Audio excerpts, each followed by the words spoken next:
지금부터 2020년 6월 14일 일안교회 주일 예배를 시작하도록 하겠습니다.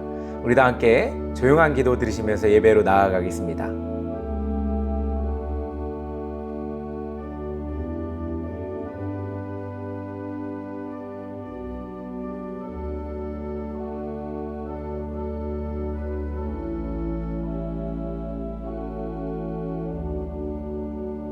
우리 다 같이 사도신경으로 신앙을 고백하도록 하겠습니다.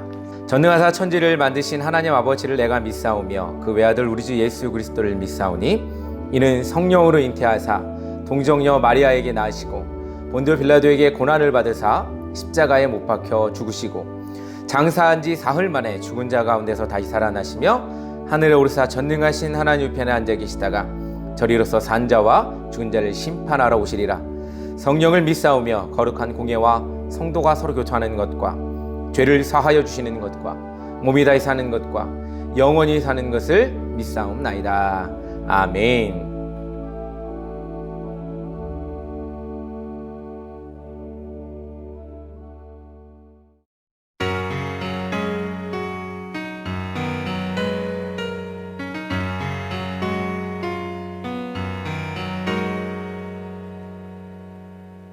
집에 오는 길은 때론 너무 길어 나는 더욱더 지치곤 해. 문을 열자마자 잠이 들었다가 깨면 아무도 없어.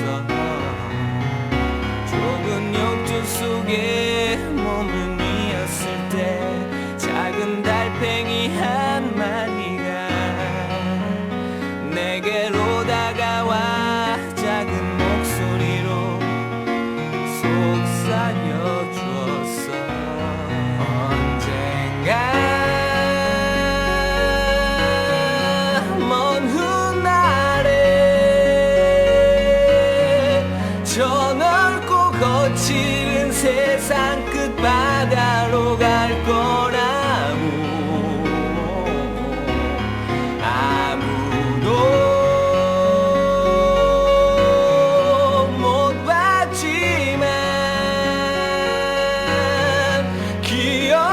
어딘가 들리는 파도 소리 따라서 나는 영원히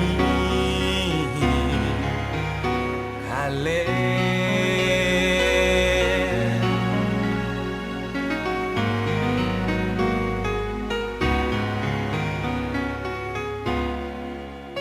모두 어딘가로 차를 달리는 길 나는 모퉁이 가게에서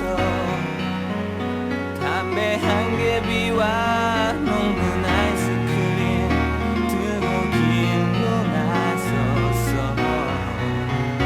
해는 높이 떠서 나를 찌르는데 작은 달팽이 한 마리가 어느새 다가와 내게 인사하고 노래를 흥거렸어. 언젠가 먼 훗날에 저 넓고 거칠은 세상 끝바다로 갈 거라고.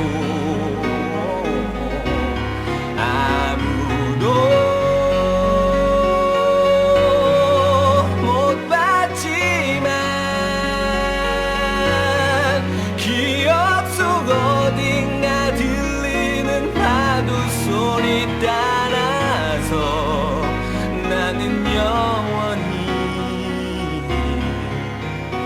갈래.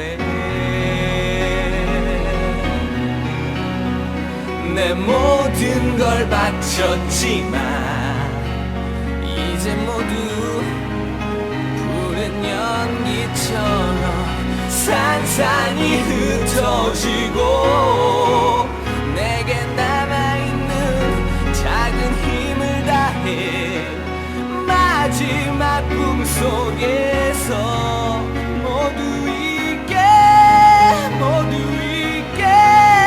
해줄 바다를 건널 거야.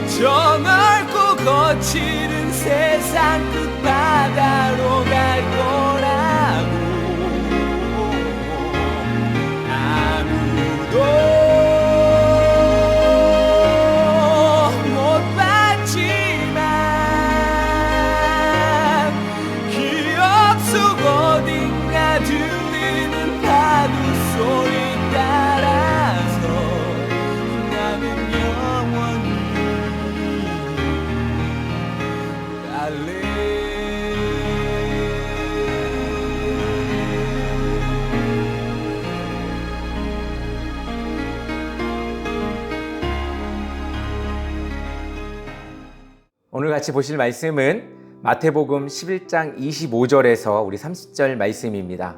우리 한 목소리로 우리 함께 읽도록 하겠습니다. 그때 예수께서 대답하여 이르시되 천지의 주제이신 아버지여 이것을 지혜롭고 슬기 있는 자들에게는 숨기시고 어린아이에게는 나타내심을 감사하나이다. 옳소이다. 이렇게 된 것이 아버지의 뜻이니이다. 내 아버지께서 모든 것을 내게 주셨으니 아버지 외에는 아들을 아는 자가 없고 아들과 또 아들의 소원대로 계시를 받은 자 외에는 아버지를 아는 자가 없느니라. 수고하고 무거운 짐진 자들아 다 내게로 오라. 내가 너희를 쉬게 하리라. 나는 마음이 온유하고 겸손하니 나의 멍에를 메고 내게 배우라. 그리하면 너의 마음이 쉼을 얻으리니 이는 내 멍에는 쉽고 내 짐은 가벼움이라 하시니라. 아멘. 할렐루야. 오늘은 예수님께 배우는 성도라는 제목을 가지고 마태복음 11장 25절에서 30절 말씀을 나누려고 합니다. 이제 곧 있으면 장마가 시작된다고 합니다. 그래서 여러분들 보면 장마철 준비하신다고 뭐 미리미리 야채도 사놓고 뭐도 사놓고 하시는 분들 많이 있는데, 이번 장마는 비도 좀 적당히 내리고 또 안전한 그런 장마철이 되기를 간절히 바랍니다. 특별히 우리 코로나19로 인해서 많이들 어려워하시고 계신데 저희 교회뿐만 아니라 여러분들 모두의 그 삶들이 이 어려움 속에 있는 줄 압니다. 여러분들 힘내시고 또 오늘 말씀을 통해서 용기 얻으시고 하나님 함께 하심을 감사함으로 나가는 여러분 되기를 간절히 소망합니다. 그렇습니다. 이제 장마가 곧 시작됩니다. 여러분들 저는 이 장마철이 정말로 좋습니다. 왜냐하면 비가 매일 내리잖아요. 저는 비 오는 것을 너무나 좋아합니다. 그래서 그런지 비가 오는 날이 되면 우리 강아지들 눈 오면 쫓아다니면서 좋아하는 것처럼 저도 비가 오면 막 길거리를 돌아다니는 걸 좋아하고 또 앉아서 청승맞게 비 오는 것을 바라볼 때도 참 많이 있습니다. 어렸을 때 이제 제가 살던 곳이 이 처마가 있고 또 마루 대청이 있는 그런 집이었는데, 그때 이제 어렸을 때 보면 비가 내리는 것을 보면서 좀 너무나 이렇게 기분이 좋았던 일들이 많았던 것 같습니다. 그런데 그 반면에 또 좋은 것이 있으면 안 좋은 것이 있죠. 빨래가 잘 마르지 않아서 냄새도 나고 풋풋하고 찝찝하고 이럴 때도 참 많이 있습니다. 덥고 짜증나는 일이 있더라도 서로에게 힘이 되어주는 말 한마디로 여러분들 서로를 사랑하며 보낸 여러분 되기를 간절히 소망합니다. 이처럼 대부분의 생각에는 양면적인 부분이 있습니다. 좋은 것이 있으면 나쁜 것이 있고 또 나쁜 것이 있으면 좋은 것이 있죠. 그렇기 때문에 우리의 삶의 선택에도 어떤 것을 선택할 때 항상 좋지 않은 것들이 따라오기 마련입니다. 그래서 우리는 그것 때문에 또한 갈등하게 됩니다. 무엇을 선택하느냐에 따라 우리의 삶의 방향이 달라지기 때문에 그렇습니다. 이처럼 배우는 것도 마찬가지입니다. 누구에게 배웠느냐, 누구의 제자가 되었느냐 라고 할 때 또 누구에게 영향을 받았느냐에 따라 우리의 삶의 방향이 달라지게 됩니다. 그래서 오늘 제목을 예수님께 배우는 성도라는 제목으로 여러분들에게 말씀을 전하려고 합니다. 사람은 누구에게 배우느냐에 따라 삶과 방향이 정해지고 가치 또한 변합니다.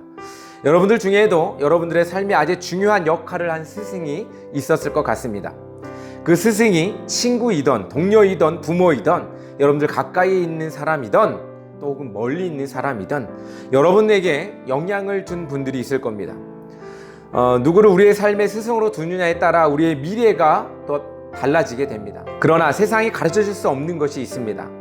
그 어떠한 현자도 그 어떠한 영웅도 우리에게 자신이 옳다고 가르치는 사람이 없습니다. 왜냐하면 그들은 사람이기 때문에 아무리 날고 뛴다 하더라도 그들은 자신이 옳다라고 말할 수가 없습니다. 그러나 예수님은 천국을 직접 경험하시고 그 영원한 삶에 대해서 제일 잘 알고 계신 분입니다. 그러므로 우리의 스승으로 두어야 할 것은 다른 사람이나 사상이나 이데올로기적 사상이 아니라 오직 예수님만의 가르침으로 우리는 스승을 두어야 합니다. 인간의 역사 속에서 이 사상의 변화는 크게 몇 가지로 나눌 수 있습니다. 철학이라는 학문이 나타나기 전에 뭐가 있었을까요? 그것은 바로 종교적인 사상이 강했습니다. 이는 인간의 능력이 한계가 있다는 것을 알게 된 후 어떠한 신에게 자신이나 집단의 안위를 맡기는 것을 말합니다. 한번 생각해 보십시오. 이 원시인들이 살아가는데 철학도 중요한 게 아니에요. 그들은 살아가는 게 중요한 거죠. 죽지 않고 먹는 거, 뭐 이런 것들이 중요했겠죠. 그렇습니다.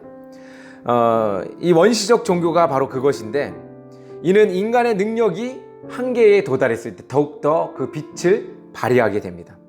그 후에 농경 생활에서는 풍년을 위한 종교가 발전하게 됩니다. 사람들이 이제 돌아다니면서 살다가 한 곳에 이제 몰려 살기 시작한 거예요. 그럼 뭐예요? 바로 농사를 짓기 시작하죠. 그럼 농사를 짓는데 그 농사에서 또 중요한 게 뭡니까? 이 풍년을 또 주는 게 중요하잖아요. 그러다 보니까 이 풍년을 위한 종교가 또한 발전하게 됩니다. 해나 달, 물, 뭐 돌, 나무, 뭐 이런 것들을 우상을 그때부터 만들게 되었습니다.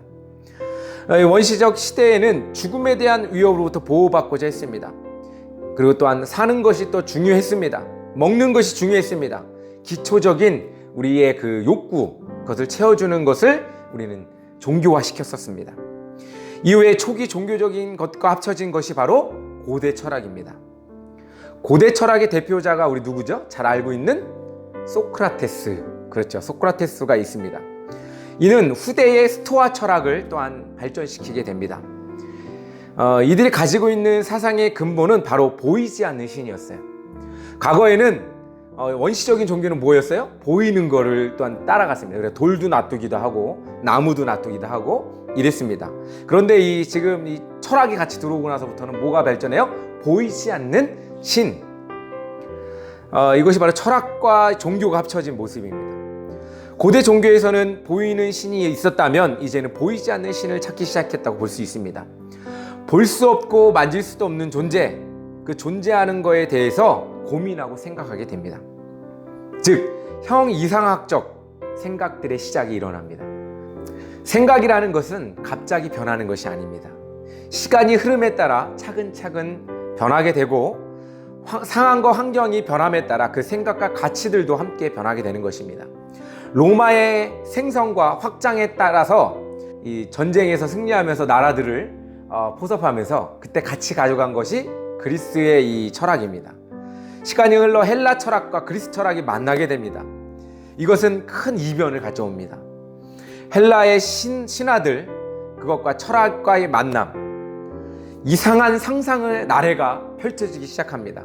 우리가 잘 알고 있는 그리스 로마 신화, 그것이 바로 이 이상한 상상의 나래가 펼쳐진 겁니다. 그 이후에 콘스탄티 대제가 기독교를 공인하고 나서 그리스 로마 기독교의 사상이 만나게 되었고 철학과 함께 신학에는 많은 변화가 일어나게 됩니다. 이후에 로마가 망하고 종교 개혁이 일어나면서 사람들이 자신에 대한 확신이 생기게 됩니다. 스스로 글을 읽을 수 있고 신분의 격이 점점 좁아지게 되면서 사람들은 자신이 얼마나 소중한 존재인지를 알게 되었습니다. 그러니까 내가 이제는 소중한 존재가 된 거예요. 그러니까 나를 알게 돼요. 글을 알고 나서부터 뭘 알게 돼요? 나를 알게 되는 거예요. 그것이 우리가 제일 유명한 말이 있죠. 데카르트의 나는 생각한다, 고로 존재한다. 그게 바로 생각하는 건 뭐예요? 글을 읽을 수 있으니까 이제는 생각하기 시작하는 거예요. 그리고 나는 그때부터 존재하기 시작하는 거예요. 이후 해결을 거쳐서 근대의 철학자들이 나타나게 됩니다. 그 중에서 좀 유명한 사람이 있습니다. 먹는 게 아닙니다. 이 베이컨이라는 사람이에요. 이 사람은 실존주의 철학자예요. 그 실존주의를 발전하게 되었고 이는 경험주의적인 생각들로 발전하게 됩니다. 모든 것의 경험을 통해 알 수 있다는 것으로 변화하게 되는 거죠. 과거에는 이제 생각을 했다면 실존하는 것을 믿고 따라가기 시작하는 거예요. 그리고 이제는 뭐예요?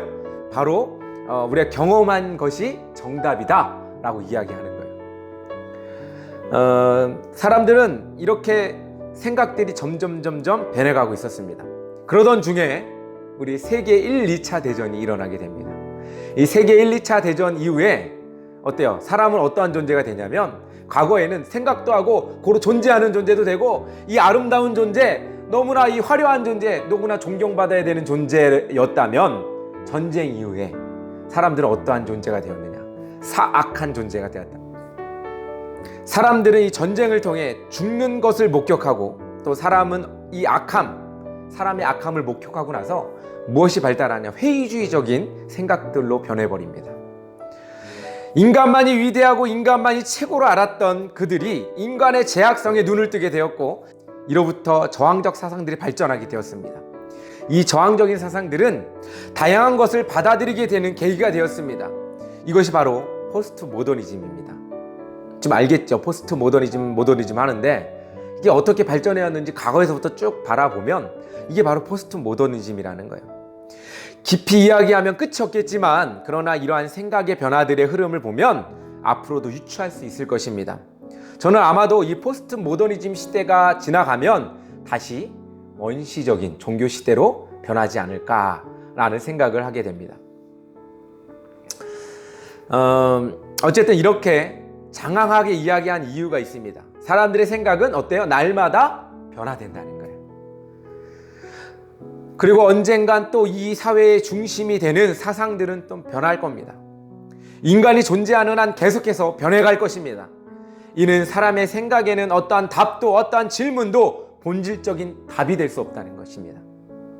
또한 세상의 많은 종교들도 답을 줄 수가 없습니다. 우리의 본질적인 답은 오직 예수 그리스도만이 우리의 본질적인 답이 됩니다. 그의 가르침을 받을 때 우리는 우리의 삶의 이유와 목적을 알게 됩니다.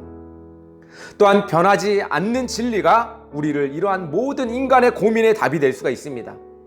세상의 것들은, 세상의 생각들은 계속해서 변해가지만 하나님의 진리는 변하지 않는다는 겁니다.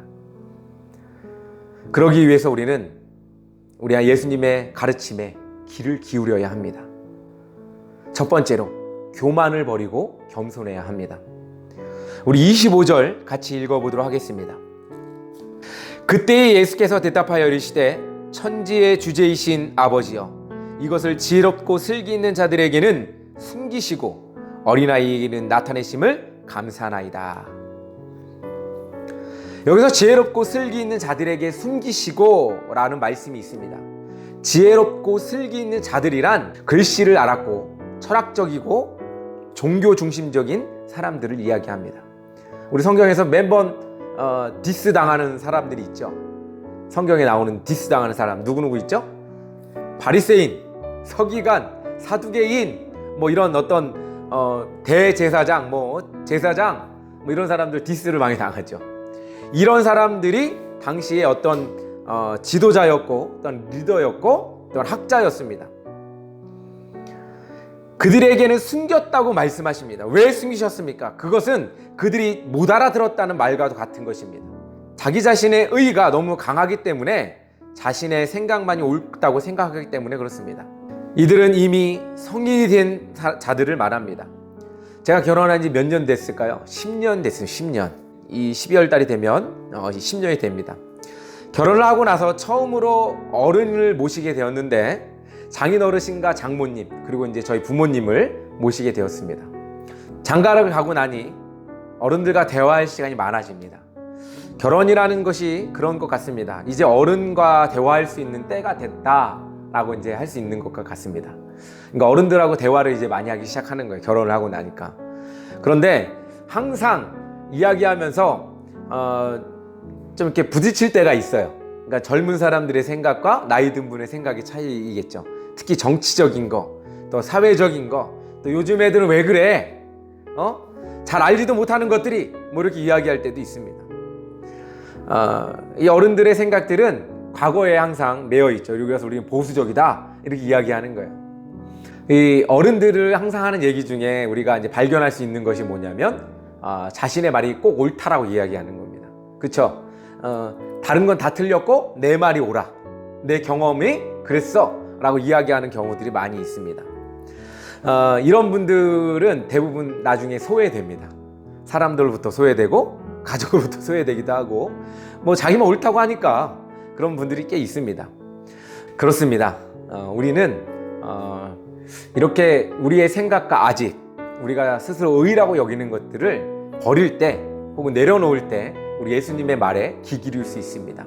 많은 학자들이, 많은 지식인들이 아무리 지식을 많이 갖고 있다 할지라도 예수님의 말씀을 못 알아듣는 이유는 자기의 의를, 자기의 고집을 버리지 않기 때문에 그렇습니다. 교만하여서 예수님이 이 세상을 구원할 수 없을 것이라고 그들은 판단합니다. 왜냐하면 그들에게는 어린아이와 같지 않기 때문입니다. 어린아이들은 무엇이든지 잘 받아들입니다. 어린아이들은 흰색 도화지와 같습니다. 무엇을 그 가운데에 그리느냐에 따라서 그 가치가 변하게 되고 가치가 세워지게 됩니다. 그러므로 제대로 된 가르침을 받는 아이들은 올바른 판단과 올바른 길을 걷게 됩니다. 오늘 예수님은 겸손한 자에게 하나님의 나라의 비밀을 알게 하신 것에 대해서 하나님께 감사하다는 말을 하고 있습니다.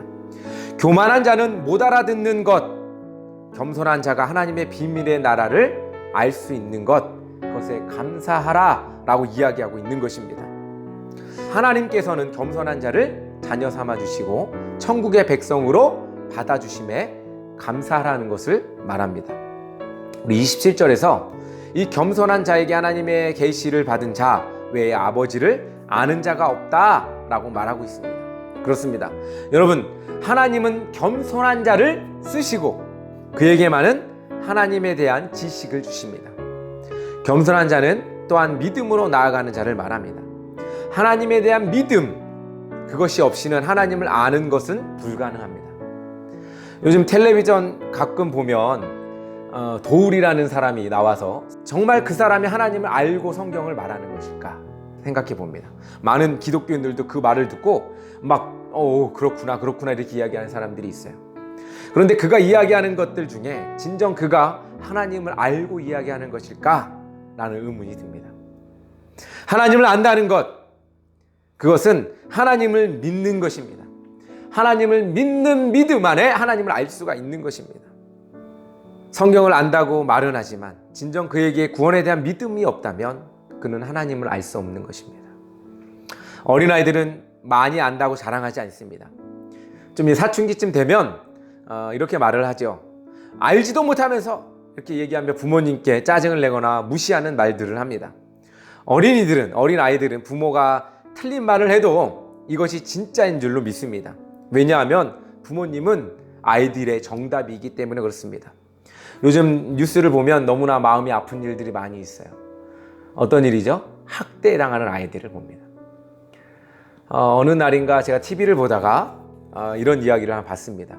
아이가 정신적 학대를 당하고 있는데 그래도 엄마가 제일 좋다는 거예요.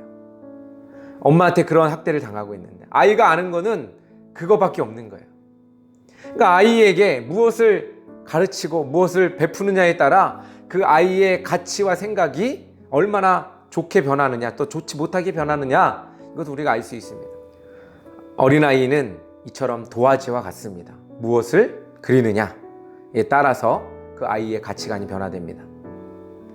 여러분, 이처럼 하나님은 우리의 모든 삶의 정답이시고 진리이십니다. 이분을 알려고 노력할 때, 이분을 믿고 따라갈 때 우리는 하나님을 알 수가 있습니다. 두 번째로 겸손한 자만이 예수님께 배울 수 있습니다. 우리 28절 한번 같이 읽어보도록 하겠습니다.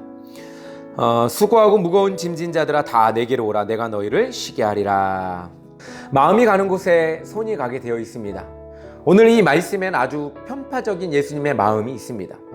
교만하고 자기 말만 맞다고 생각하며 예수님께서 아무리 기적을 보여주고 눈뜨게 하고 일으키고 떡과 생선이 넘치도록 나눠줘도 의심하는 사람에게는 손도 내밀지 않습니다. 그러나 오늘 수고하고 무거운 짐진 자들아 라고 부르는 이 사람들과 같은 사람들에게는 예수님께서 직접 찾아가서 말씀해 주십니다. 우리 29절 한번 함께 읽도록 하겠습니다. 나는 마음이 온유하고 겸손하니 나의 멍에를 메고 내게 배우라. 그리하면 너희 마음이 쉼을 얻으리니. 그렇습니다. 예수님과 같은 마음을 품은 자들, 겸손하고 온유한 자들을 예수님께서는 부르십니다. 여러분들의 자녀나 부모가 저기 멀리서 무거운 짐을 가지고 옵니다. 그리고 잘 모르는 사람이 같이 옆에서 낑낑거리며 뒤뚱뒤뚱 출렁출렁 걸어온다고 생각해 봅시다. 여러분들은 누구에게 뛰어가 짐을 같이 들어주시겠습니까? 당연히 여러분들의 부모나 자녀의 짐을 들어주겠죠.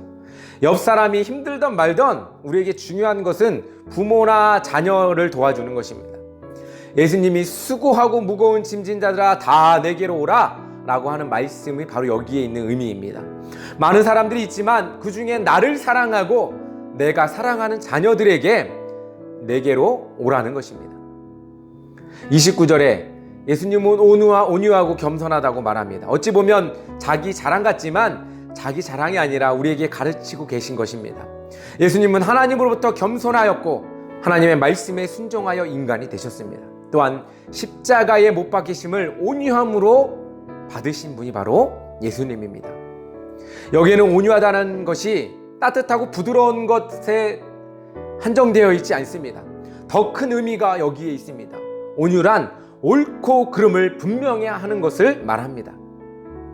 예수님께서 성전에서 상을 엎으시며 화를 냈던 적이 있습니다. 그것이 옳지 못한 행동이었기 때문에 예수님은 화를 냈습니다.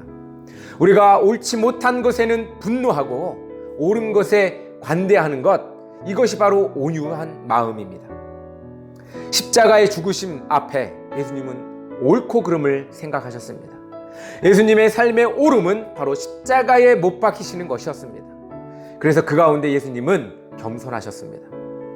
또한 온유하셨습니다. 십자가의 죽으심이 바로 옳음이고 온유함입니다. 그러므로 예수님께 이 모든 온유와 겸손을 우리는 배워야 우리는 살 수가 있는 것입니다. 그렇게 할 때 진정한 평안이 있을 것입니다. 또한 멍에는 뭡니까? 이 소의 코에 껴서 이 소를 인도하는 도구입니다. 우리에게 예수님께서는 멍에를 주셨습니다. 우리 코에 낀 게 아니라 우리의 삶에 멍에를 징계해 주신 것입니다. 예수님께서 인도하는 대로 가야 합니다. 우리 마음대로 가려고 하는 게 아니라 예수님께서 인도하는 대로 우리는 인도함을 받아야 합니다. 그것이 바로 온유함이고 그것이 바로 겸손함입니다. 그렇게 할 때 진정한 평안이 여러분들 삶에 있을 것이고, 예수님이 원하시는 대로, 예수님께서 이끄시는 대로 우리가 이끌리면 우리는 날마다 감사하는 삶을 살게 될 것입니다. 예수님이 25절에 말씀하셨듯이 우리가 하나님을 알게 된 것에 감사하는 것처럼 우리도 늘 하나님을 배울 때 하나님을 뵐 수 있음을 감사하시길 바랍니다. 여러분, 믿음의 길을 걷는다는 것은 정말 힘든 일입니다. 그러나 여러분, 이 믿음의 길에 꼭 필요한 것은 십자가의 길입니다. 이것을 다시 말해 온유한 삶을 말합니다. 십자가의 삶은 세상에서 진정한 옳은 선택입니다.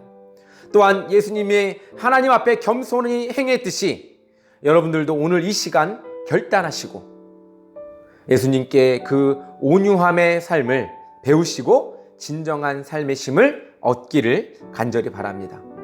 세상 속에서 우리 모두가 예수님의 제자임을 자랑스럽게 말하면서 다녔으면 좋겠습니다. 우리 다 같이 따라해 보겠습니다. 나는 예수님의 제자입니다. 나는 예수님께 콕 끼었습니다. 나를 인도해 주십시오. 여러분들의 온유함이 예수님께 배운 온유함이 되길 원합니다. 그리고 여러분들이 그로 인하여 예수님을 우리의 스승으로 그렇게 두는 여러분 되기를 간절히 소망합니다. 기도하겠습니다. 사랑의 하나님 아버지, 감사합니다. 하나님을 따르라 말씀하신 그 예수님의 말씀에 귀 기울이길 원합니다. 아버지 하나님, 주님께서 우리를 인도하실 때 우리가 그 말씀을 믿고 따르며 행하는 우리가 제자된 삶을 살 수 있도록 인도하여 주시옵소서. 사랑의 하나님 아버지, 또한 우리의 삶을 통하여 주님께 나아가며 그 배운 것들을 전하는 우리가 되길 원합니다. 아버지 하나님, 주의 말씀 따르며 배운 대로 행하는 우리 되게 하여 주시옵소서. 예수님의 이름으로 기도드립니다. 아멘. 지금은 강구 시간입니다. 오늘 이렇게 영상으로 예배를 드렸는데 이 좀 공간이 다르죠? 다른 교회 잠깐 빌렸습니다. 공간이 안 돼가지고 사정이 있어서 공간을 좀 빌려서 예배를 드리는데, 여러분들 코로나19 잘 승리하셔서 잘 이기셔서 승리하시는 여러분 되기를 간절히 바랍니다. 여러분들 각 사업장에 또한 복이 되길 원합니다. 여러분들이 살아가는 그 모든 삶의 현장에서 또한 어려움이 있더라도 예수님을 믿으며 따라갈 때에 힘을 주실 줄 믿습니다. 여러분들 또한 코로나19가 여러분들 삶에 힘들게 할지라도 잘 극복하고 나가는 여러분 되기를 간절히 소망합니다. 감사합니다. 오늘 예배 함께 해주신 여러분들 감사하고 계속해서 우리 다음 주에도 함께 영상으로 예배를 드리도록 하겠습니다. 여러분들 또 다음 주에 만나 뵙고 또 우리 찬양으로 마지막 오늘 예배를 마치도록 하겠습니다. 감사합니다.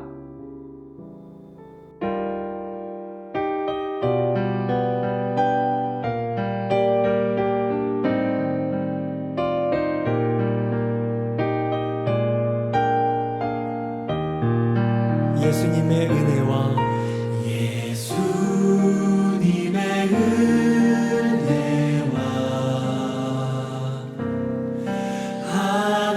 하나님의 사랑과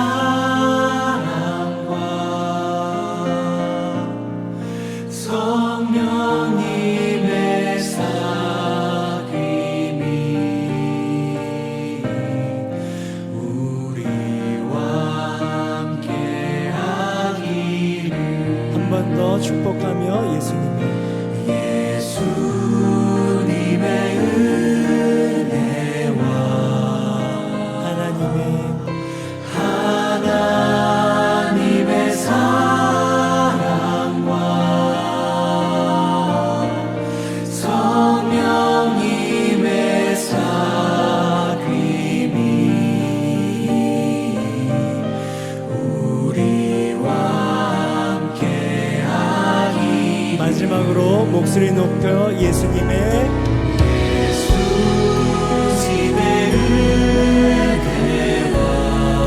하나님의 사랑과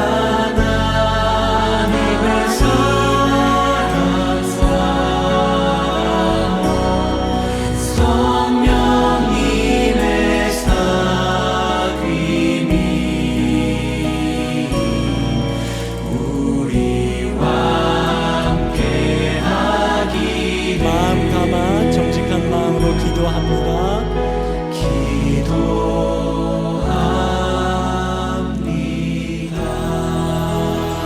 우리 서로를 향해서 격려하시고 박수하시고 또 우리를 이끌어 주실 주님께 감사의 박수 올려드리면서